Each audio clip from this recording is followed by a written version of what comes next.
I just felt that it was probably good as we prepare for our meeting to follow to talk a little bit about scriptural principles of discerning wisdom together. And as I put this together, I thought, maybe since we're already making some space for the choir and for things tonight, I would just put some of this on the screen as well and help you to be able to follow along. So I really have 3 points this morning that I want to try to cover. Not going to spend a lot of time on them, but we're going to talk about a wise principle. We're going to talk about a wise posture, and we're going to talk about a wise process. Now, if Chris is following me, I'm going to look around, and you see all 3 of them there on the screen, and so we're in business here today. So first of all, a wise principle, and this you can find different places in Scripture, especially in the book of Proverbs, but the principle is simply this: be willing to seek counsel. 3 different times in the book of Proverbs, whether it's talking about waging war or just making plans, it talks about what we're used to hearing in terms of in the multitude of counselors there is wisdom.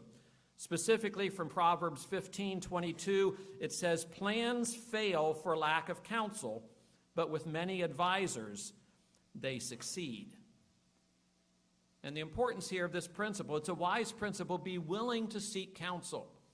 It's wise when we have a medical issue, go seek help.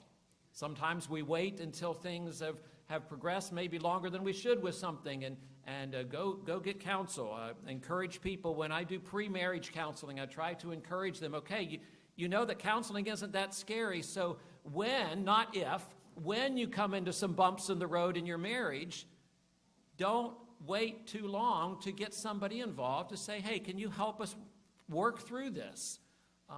A principle of seeking counsel. Be willing to seek counsel. And we see plenty of examples in Scripture, and that's really what this proposal is all about. It's about, as a church, seeking some counsel. So that's a wise principle. That one's pretty easy. It's also important as we discern wisdom together to have a wise posture. Now, what does that mean? Well, the word posture has to do with what? How you stand or how you sit. It's kind of your approach, okay? It's one thing to seek wise counsel, but there are 2 ways to seek it. I'm just going to talk in terms of physical posture, okay? I can seek counsel, and I can kind of sit or stand kind of like this, or I can sit or stand like this. And it makes a world of difference, doesn't it? Okay? Now, I'm going to put words to that. When we talk about wise posture, first, that includes being willing to listen. You say, well, yeah, of course. Well, no. I've known a lot of people who have gone to counseling with their ears closed. They went because somebody said you need to go, and they say, okay, I'll go, but weren't listening to a thing. Wise posture is being willing to listen. Wise posture includes being willing to learn.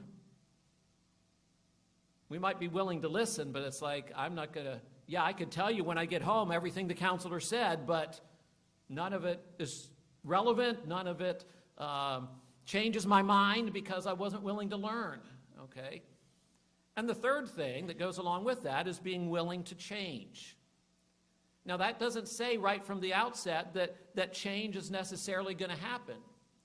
But if I go to counseling, whether for struggles in my own life, whether it's going to a doctor, or whether it's going for marriage counseling, or whatever the case might be, if I go to counseling and I have absolutely no intention to change a thing, what's the point? If I go to a doctor and the doctor says you need to cut such and such out of your diet, and you say, I'll go to the doctor, but I'm not going to change anything. Okay, we could say, well, that'd be foolish to not follow experienced, knowledgeable counsel or advice, or at least to not be willing to consider it. If you've made up your mind ahead of time, I'm not going to change a thing. I'm not going to learn a thing. So it's important to have a wise posture. And we're going to look at a couple examples briefly in Scripture, one good and one not so good. Example number 1, a name we're all familiar with, It should be Moses up there, right? Okay. The example of Moses. And we find this in Exodus chapter 18, this particular example. And let me give just a little background here. Moses has led the people out of Egypt, across the Red Sea. They're now on the other side. A lot has been happening. Now, a little bit of a backstory. Moses is married at this point. He has 2 sons. But he sent them back to their home, back to their father Jethro in Midian when all of this commotion was going on in Egypt. So they weren't along for the Exodus and the Red Sea and so forth. So now that things are settled in the desert, as settled as they could be, Jethro, his father-in-law, comes all the way from Midian and finds their camp, comes with his wife and his 2 sons. They have this reunion. They catch up on all the news. Moses shares all that God has done in delivering the people out of Egypt and the Red Sea and all of this and providing for them in the desert. And Jethro is just amazed, and he worships God there, and they just have this wonderful time. And then that's the first day. And then the next day, he gets up and he's just kind of watching how this all works. And he sees Moses going and taking his place at a particular tent of meeting. And he sits in his chair and he watches as all day long people come and stand in line bringing their problems to Moses. And Moses is their counselor. He's solving all their problems for them, so to speak, giving them guidance from morning till night. And Jethro says, this isn't good. So if we'd put a word to it, we'd say the situation is that things weren't working efficiently. By efficiently, we mean it's not good for Moses, it's not good for the people. And what Jethro ends up saying to Moses, remember, this is his father-in-law. Okay, I don't mean anything by that. I'm just saying sometimes we would say, well, maybe that's not the best place for someone to step their foot into your business, but this is his father-in-law, and he says, Moses, this isn't good. He says, so what's going on? And Moses says, well, they're bringing all their problems to me. I've got to deal with them. And he says, you're just wearing yourself out, and them as well. You can't sustain this. This is not a good situation. And what's interesting here, and this will make more sense when we look at the second example, is that Moses didn't even recognize the problem. He thought that's just the way things are. It's just what I got to deal with. And he didn't say, Jethro, can you come visit? I've got a problem and I don't know what to do. Nowhere did that happen. Jethro's the one who came, who saw, who said to Moses, there's a problem here. So Moses didn't seek the counsel. The counsel came to Moses. Well, what did Moses do? Well, he listened. Jethro actually made a specific proposal. Let me just read it here. He says in verse 19, listen to me and I will give you some advice. Another word for counsel. And may God be with you. You must be the people's representative before God and bring their disputes to him. Teach them the decrees and laws and show them the way to live and the duties that they are to perform. But select capable men from all the people, men who fear God, trustworthy men who hate dishonest gain, and appoint them as officials over thousands, hundreds, fifties, and tens. Have them serve as judges for the people at all times, and have them bring every difficult case to you. The simple cases they can decide themselves. That will make your load lighter because they will share it with you. If you do this, and God so commands, you will be able to stand the strain, and all these people will go home satisfied. Moses was willing to listen. He was willing to learn. He was willing to change. And the very next verse says, Moses listened to his father-in-law and did everything he said. He chose capable men. He made them leaders of the people. They served as judges for the people at all times. The difficult cases they brought to Moses, but the simpler ones they decided themselves. So that's situation number one, example number one. Moses received the counsel and made the appropriate changes. Example number two. Do you know this guy? Some of you. Rehoboam. Do you know who he was? He was somebody's son. I hear it. Solomon's. He was also somebody's grandson. David's. Okay. He was in the kingly line, and it was his throne when Solomon died. And we read that in 1 Kings chapter 12. Now here, Rehoboam is actually the one who seeks counsel. But let's talk a little bit about the situation. There's a decision to be made. Again, this is 1 Kings chapter 12. Solomon had just died. Rehoboam, his son, succeeded him as king. Now, there's some backstory about a man named Jeroboam who lives up north in the kingdom. And he's kind of recognized as a leader up north. So as soon as Rehoboam becomes king, a delegation comes to him from some of the northern areas, and Jeroboam is among them. He's a leader. And they came to him, and they said to Rehoboam, this was a delegation seeking peace, if you will. Here's what they said to him. Your father put a heavy yoke on us. Probably talking about taxes and about a number of other things. But now we ask you to lighten the harsh labor and the heavy yoke he put on us, and we will serve you. Okay? It could sound like a threat. It could sound like, but that's what the message came to him. Lighten our load a little bit, and we will serve you. We will be faithful to you. And Rehoboam answered, go away for 3 days, and then come back to me. So the people went away. So far, Rehoboam decides then, in response to this request, that he's going to ask for counsel. So he recognizes he's got a difficult, a big decision to make. He seeks counsel. First of all, he consults with the elders who had served his father, Solomon, during his lifetime. So this is a generation older than him, those who were his father's peers and who served him, who understood something of government. Said, how would you advise me to answer these people? And they replied, if today you will be a servant to these people and serve them and give them a favorable answer, they will always be your servants. That was the advice of the elders, the older ones. But Rehoboam rejected the advice the elders gave him and consulted with the young men who had grown up with him and were serving him. So it sounded like he was willing to listen, but not very willing to learn and not willing to change what had been the family tradition, at least from his father, of these people exist to serve me, to do my pleasure, to make me wealthy. So he went and sought different advice that would tickle his ears, that would be what he really wanted to hear. He asked his friends that he'd grown up with, what is your advice? How should we answer these people who say to me, lighten the yoke your father put on us?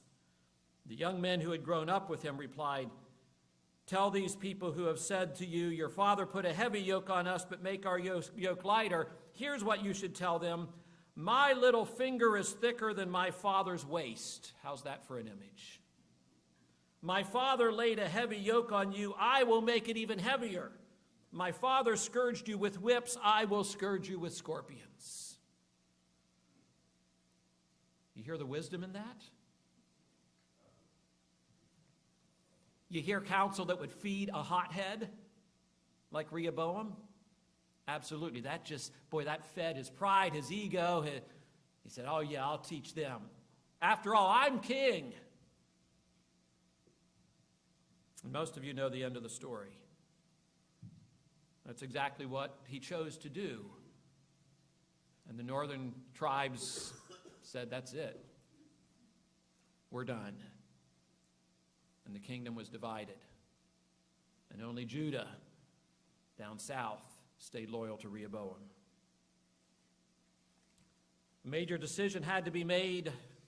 Rehoboam at least asked for counsel, but he wasn't open to learn. He wasn't open to change.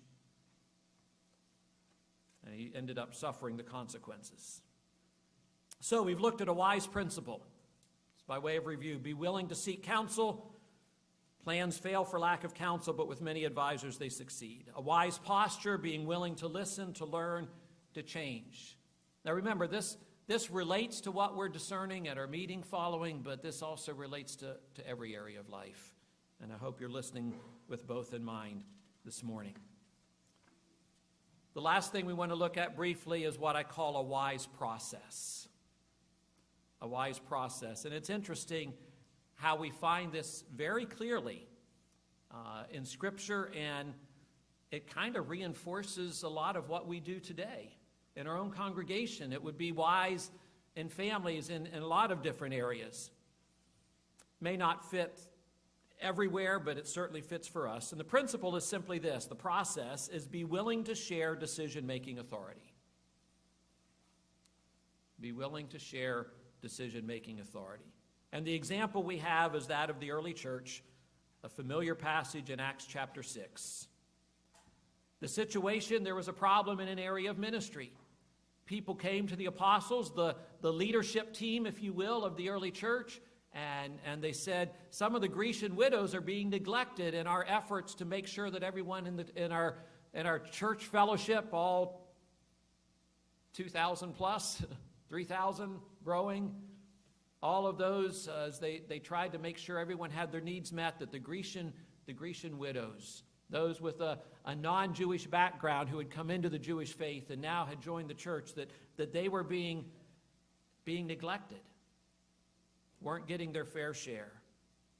And so we read in Acts chapter 6 that the apostles came together and they discerned a plan. And in this process then, they came up with a solution. And then they came and they presented it to the whole congregation. They said, here's our proposal. Here's what we think should happen. But they placed it back in the congregation to make the ultimate decision. And that's exactly what happened. They said, we think we should call wise men among us, godly men among us, to essentially form a committee. But not a committee to talk about it, to actually do the work.